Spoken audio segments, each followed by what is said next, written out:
Alright gamers, welcome. Today I have another banger game for you, this time on Tristana, where we are playing Tristana Bard into Xayah Senna. So the way draft went this game was they first picked Nunu. I didn't have any other information, so I just picked Tristana because I knew Tristana is good into Nunu. And then Bard went ahead and picked Bard, which isn't amazing with Tristana. And also I got kind of picked by Xayah afterwards, which also wasn't amazing. But then after that, they proceeded to pick Senna with Xayah, which is an even worse support for Xayah than Bard is for Tristana, so that actually made the lane playable for us. So thank you to Senna for that. And here, I'm not leveling E because I was actually just thinking at the start of this game, like I've never done this before, but I was thinking, what if I started Q in Tristana? That actually could be good in certain fights, so I'm not leveling it right now because I'm considering it, but didn't end up doing it. I might try it out in a future game though. Could actually have potential, could be something that's underrated. Certainly sounds like it would be a lot smoother to trade with, whereas Tristana Z for trading level 1 just feels rough. And Q actually would do more damage in a sustained fight. As well as having the liberty to switch targets as well if you want to switch focus. Ended up leveling E. Bard getting some good trades in there. Now we're going to go ahead and place a ward because we don't know where Nunu is. Now we just happen to see him on the Raptors. So we know he's pathing top to bot. I looked at him there and we see that he's got blue buff. So we know he's going to be bot soon. But not bot right now, so we're going to go ahead and take an all-in. I think my E on Xayah might have been a misclick. That or maybe I knew that Senna was going to flash away, so I just placed it on her. I'm not sure actually which happened, but either way, I mean, I don't think my E would have killed Senna with her flashing away, so it actually probably does work out for the best. But anyway, so now we're kind of low, and we know that our jungler is top side and the enemy jungler is bot side. So we're just going to go ahead and recall, because, you know, staying here is not going to be favorable towards us right now. They don't have a ward on the bush, so they don't cancel me. So I'll just grab a longsword, wait for some HP, and we start running back into the lane. Bard's staying in lane, so this is actually kind of nice, like, they're not pushing as hard because they maybe don't realize that I've gone, with Bard staying in the lane. And so when I get back into lane here, with Bard being there, hopefully we can just all in them immediately. Although, yeah, with Nunu in the lane, could be rough, we'll see. Currently we at least see he's going for Scuttle Crab though, he was even using W, who was moving so fast there, I know who was using W, so we can find an all in here, you can see me posturing for it. Meanwhile, they just want to crash this. I also don't really want to fight until I've got level 3 though. But now they're weaker than us because I've actually had my base and they haven't, so I start just ignoring some of the farm and just moving forwards. I want to find their bases. Here we go. We know Nunu's around, but also they're kind of low. Nunu actually turns out to be mid, so that's fine. Now I go back on Xayah now that her W is down. I've still got lethal tempo stack. I suppose she does as well, but I'm just confident I can win this fight. I do have the extra longsword, of course. Honestly, even if she'd landed that, I think I was still going to win that anyway, so it doesn't really matter she missed it. Okay, getting ganked by Nunu. Decide to just not fuck around and try and dodge with my W because I figured if I save my W and just flash away instead. I don't know why he was that low, but yeah. If we just flash away and then jump back on him afterwards once the snowball is taken care of, then we can just kill him. So missed a lot of CS there unfortunately, but overall, hell of a good start. So since we're able to pick up the BF sword there, that's definitely going to be a Yuntal game, which is very nice as well because they have a K'Sante who could get pretty tanky later on. So it's nice that we can go Yuntal. On Tristana though, you do have the option, like if you can't actually get a smooth BF sword base, I would just settle for Collector. It's not going to do as much DPS late game, so especially against somebody like K'Sante, wouldn't be as good. But, you know, don't want to sacrifice my lane phase, especially once I'm snowballing really hard, to not get good components just because I can't afford my BF sword. So if it's between Collector or trying to save up for BF sword, I'll just go for Collector. Oh, and we're really good as well as Tristana against Senna, so we can see here, which she's already got no flash, so didn't quite get to jump in to finish her because of the root timing, unfortunately. But yeah, Senna dead just like that. The BF sword coming in very strong there, able to massively amplify my burst, and I could just base again. Although, we see Nunu coming in. Probably shouldn't have bothered cancelling my base, to be honest. He wasn't really going to commit onto the board there, so. But perhaps we could stay here, maybe. I mean, Zaya's kind of lowish anyway. I mean, I've got a massive item lead, right? And we know Nunu just used his cooldowns. Yeah, even if Bard didn't show up there. You know what? Maybe I would have died. I actually did end up kind of low there, but worked out. We don't end up dying. Get another kill on Tristana. Get another kill on Zaya, I should say. Now we can maybe go on Senna here. Kind of awkward that I got hit by that, but... Oh, now Nunu coming in. That's definitely not something I didn't plan for. Yeah, because of all the damage Bard was doing, that definitely would have been a free kill for me. If I just jumped in on her slightly sooner, I just hesitated a little too much there thinking about what to do with Nunu showing up. Even if I wasn't going to be able to get a lost hit on her, just jumping on Senna to do some damage and temporarily avoid dying to Nunu would have been great. And this scenario I didn't even end up getting the assist or kill on her, so definitely could have been better.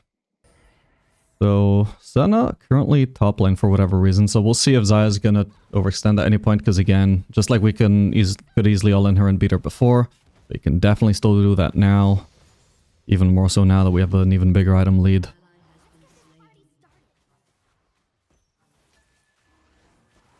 If we just hit this Drake even just once, it's gonna give us some stacks for Legend Alacrity, so we may as well, on top of the slight bit of XP we get from that.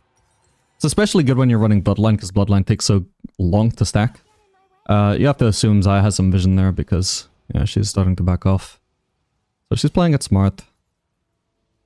So what we can do here, obviously we're Tristana, so our freezing is not very strong. But we'll just freeze for as long as we can. Just to force Zaya to overextend. There's also Karthus ganking the Zillion there. I don't want to go for the cannon before I join in a fight though, but there's no fight to be had anyway, so... just chill. I gotta be careful about jumping in on Zaya though. This is the part of the game where Zaya like really counters Tristana. Because of her ability to place feathers behind me. But so we're just gonna jump on Senna instead. Senna can't actually avoid the burst like Zaya would be able to, so we'll just finish her. A little bit awkward there. Definitely an unneeded flash from Karthus, but a wall. And so Zaya should still have ult, so it's still something to watch out for. With her ult, not only can she place feathers behind me, which is like, it's very good at dealing with divers, and Tristana's a diver ADC, so it's very good against me in that respect, but also I can dodge my E entirely, so I could really get into trouble by jumping in on Zaya. Here, diving under turret. She already hasn't dodged my E, so that's fine, so we get out of the way, knock her out of the way. A little bit unlucky how she ended up surviving there. Tristana wasn't paying too much attention there, so I decided to try and fight back. I would have usually just accept my death, but since she wasn't paying attention, I'm like, maybe she'll keep not paying attention and I can bury her and just try and kill her. Didn't quite work out, but it will. Yeah, a bit unfortunate about this Zaya even surviving on that HP. But at least the kill ends up going to Senna instead of Zaya. And so now we have a 9-minute Yuntal and the Berserkers as well, so... we're already doing pretty good, but now we are really, really strong. Yeah, since Zaya synergizes mainly with engaged supports, and she did not get an engaged support, the lockdown support, and she also shines against engaged supports, and she's also not playing against an engaged support. Even though Zaya has like a lot in her kit that is just really nice against Tristana, there's still a lot going against the Zaya pick this game as well, which is helping a lot in terms of having a good performance in this lane. There's been a few times where I would have usually jumped on the ADC, but because it's Zaya, I just jump on Senna instead. So it's like having some effect, but yeah, overall, I mean... they're definitely struggling, even despite the counter pick. Okay, and Senna ends up having... or Zaya ends up having to flash away from the Bard engage. Wouldn't have been a great engage, to be honest, because I mean, I didn't have my W or my E to follow up anyway. There wasn't much we could have done, but... clearly, Zaya thought we must have had some sort of plan there when we didn't, so she flashes away.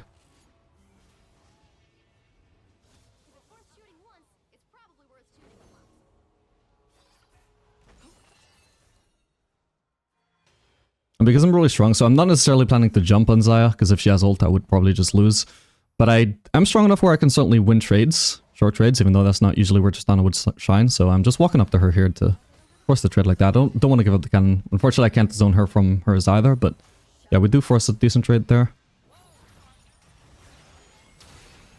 I actually didn't notice it at the time, but the Sun ult actually didn't go through in time to block the Karthus ult damage, so that was a completely wasted Sun ult. Might have been worth it if it did go in time, though.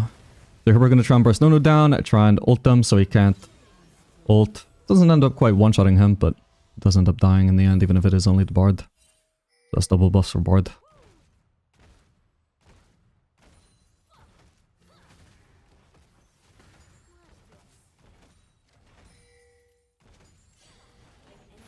I'm going to just randomly jump in on the center there. I'm obviously so ahead, I don't really have to be afraid of the Xayah. I do have to be afraid a bit of the Zilean though, so we'll try and escape here. Nice, and we actually both end up surviving. And it's also on the perfect amount of gold as well because I have just enough for a BF sword, so yeah, a lot of things went right for me this game. For Xayah, is she gonna live? She got ult, but she still dies. Unfortunately, that's also going to cost me my wave, looks like, but Drake is spawning, so we can maybe do that, or I'm Tristana. There's also another wave coming up, actually, so I think my team could just do that by themselves. I'll probably should just choose to push this wave, unless we can maybe fight this Nunu. Okay. Maybe we can catch out Senna, so we're going to start moving up, but... Okay, we can just try jumping on the Zilean, maybe. Let's see. Oh. Good reaction on me to dodge that snowball, but... Yeah, unfortunately I don't have ult, so I have to just jump away. Instead of continuing the fight. Could have been better, but... Cost me my flash only, and ended up dealing a lot of damage at least. I guess I didn't expect that Nunu might try and actually still contest. But my team can deal with them anyway, so we got this Drake uncontested in the end anyway. Kind of scary about this in a W, imagine if that stole it. I'm kind of low now though, so I'm probably going to be looking for a base. Yeah, especially if Xayah isn't low, which she isn't. I don't know about this. We can try jumping in. Maybe she didn't have ult, because clearly she didn't really have much of a reaction there. Yeah, I don't know if I really agree with my own decision to jump in there. It worked out, but it was hella risky, because I don't know for sure that she didn't have ult. I don't know if she just didn't have it, or she just didn't react in time, but... Mostly I just didn't want to leave my Bard's play, like...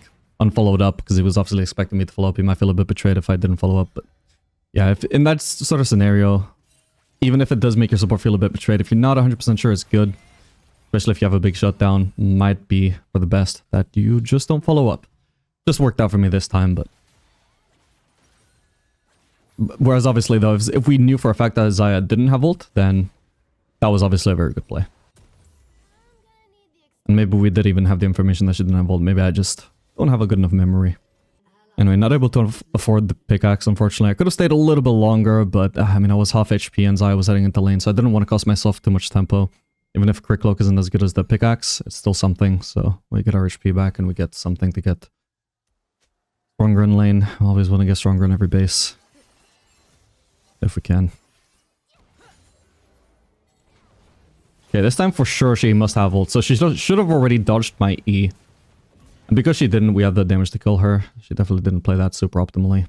I guess she didn't have E herself either. Because she should have been able to massively chunk me there, but... must have already been on cooldown, I guess. Yeah, every time Xayah doesn't react to my E, every time that she ults... like, every time I'm jumping in with my E, like, it's really obvious I'm going to be using E mid-jump, right? So that's a clear indicator to her that she should already probably start ulting if she doesn't have the reaction time to just see my E and dodge it with her ult. So she's kind of screwed in terms of circumstances because she got the counter pick, but then the matchup is just like not at all conducive to like countering me as hard as she'd like. But then also she's not even playing Xayah as well as she could be. The counter pick is not that good if you're not dodging the Tristana E with your ult.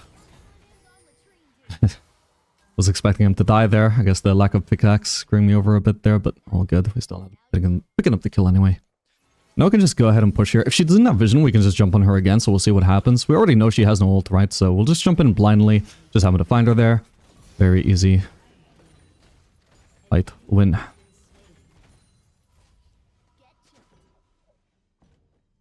And now we have Infinity Edge, so we could base here, but the thing is, I think I end up cancelling my base right at the very end, because I realized they have 3 people dead. That's Nunu, Senna, Xayah, all dead. We see Zilean mid, we see Santi top. Unfortunately, it's going to take ages for the wave to pop up here.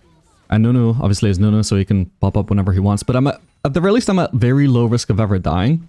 So I decide I'm just going to do some turret damage here. And then I'm like, okay, so it's like it should be 90% likely that Nuno does come and defend, which he does, yeah. So I wasn't going to get the tower anyway, but at least I snuck in an extra wave there and did some turret damage. So I made some use of the fact that, yeah, there was like 3 people dead. I didn't get some obvious to help part there, but I assume he should be fine. I just didn't want to waste my time, because we probably weren't going to be able to kill Nuno anyway. Turns out to also be a tank Nuno, by the way. I suppose maybe phase rush Nuno is always going to be tank Nuno. I didn't think about that though. I think I'm just used to most Nunos being at least hybrid, getting some AP, but either way, if he is full tank, then that's extra good that I was able to get Yuntal this game. That means I need even more DPS.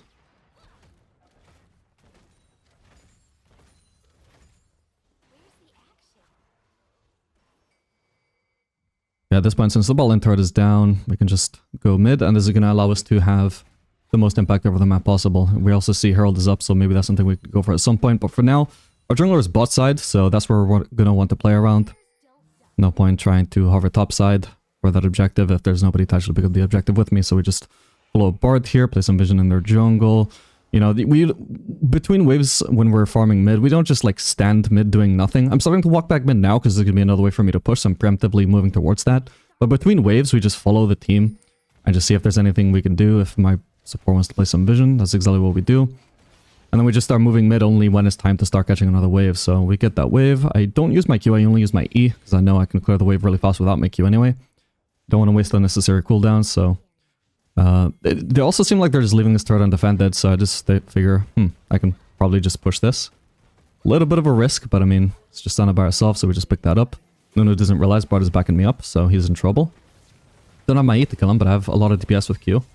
Flashes away. Well, can he escape?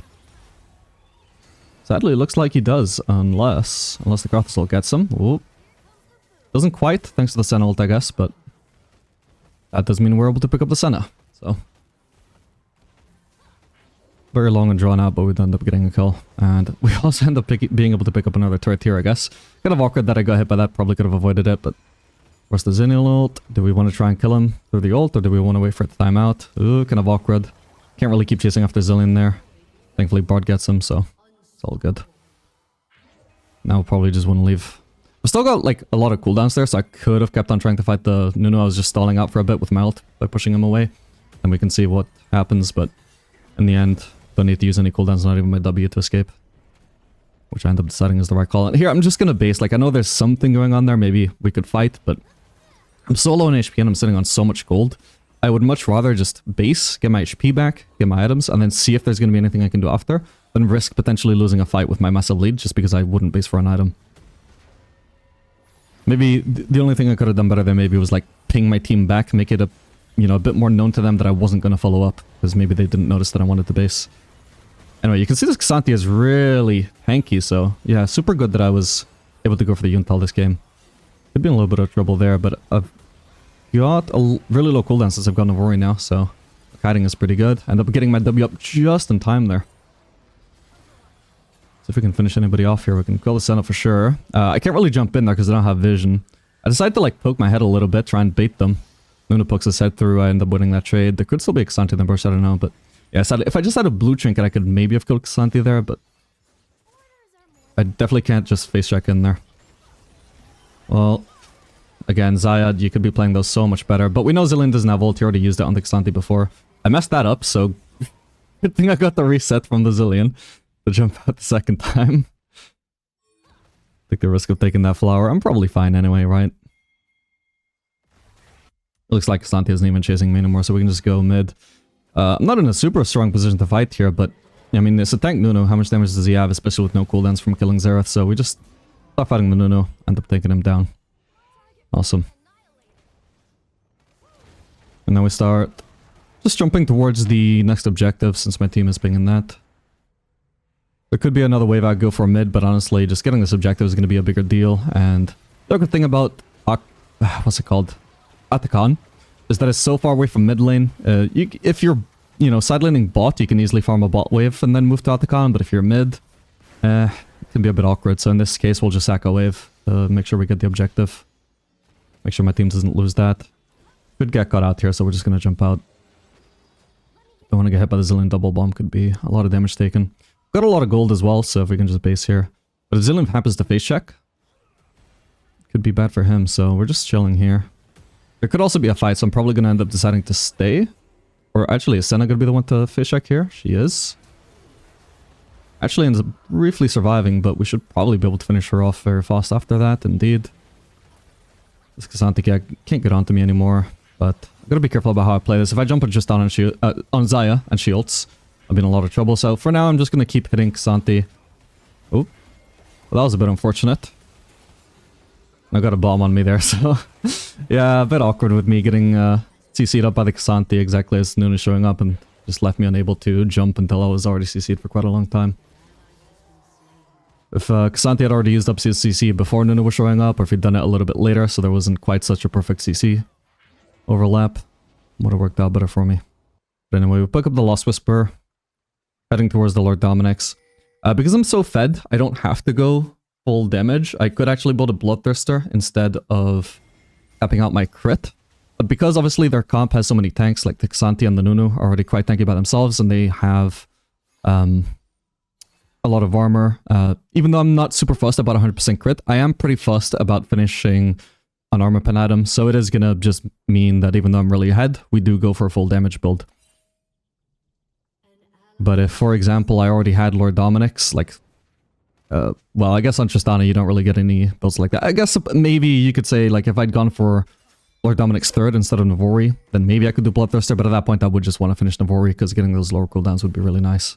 So, with this particular build on Tristana, really I would say only way you can really do like a full damage build with, sorry, you know, briefly delay full crit is if you don't need the Lord Dominic's. Would that have even CC'd me if that even hit me? I'm not sure. Anyway, I can get another reset here, so don't mind fighting back. Might be in trouble again because of all the CCs there, so I'm going to ult the Nunu back before he can knock me up. Overall, I'm just ridiculously safe as Tristana. I did say at the start, right, my only reason for picking Tristana was because I saw it was against Nunu. As you can see, it is really hard for Nunu to catch out Tristana. He literally caught me with my pants down, no W up. I just ult him away and I'm still fine. It's ridiculous.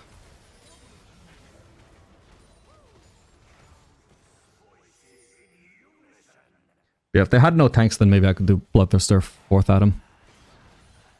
Not gonna happen this game, though. I'm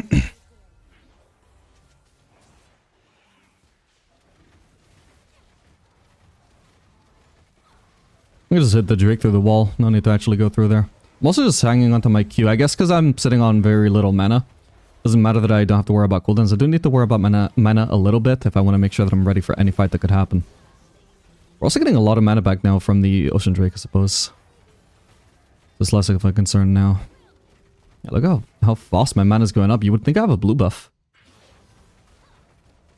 Does this... Wait, does the Ocean Soul actually affect you when you're fighting camps? I didn't realize that was a thing. But I can see the buff resetting every time I hit a jungle camp. Or even minions. What the hell? Huh. Wait, that soul is even stronger than I realized. Huh. Interesting. Yeah, I literally went back to full mana. Just clearing camps and fighting minions without even having a blue buff. It's kind of nuts. Never realized that works that way. I mostly think of Ocean Soul as, you know, just giving you HP in fights. And I also thought it was just against the, you know, champions. I didn't realize it just works on minions like that. Crazy. But anyway, we have enough gold to finish the Lord Dominic's. So at this point, my damage is just going to be absolutely nuts since I'm so ahead. Their tanks are no longer going to be very tanky at all for me, probably. Gonna get stunned exactly as he was going to take the blast cone, and that stun is long enough for me to just blast him away. I figure my team is going to take care of K'Sante there, so I want to try and go on these guys who are not guaranteed kills.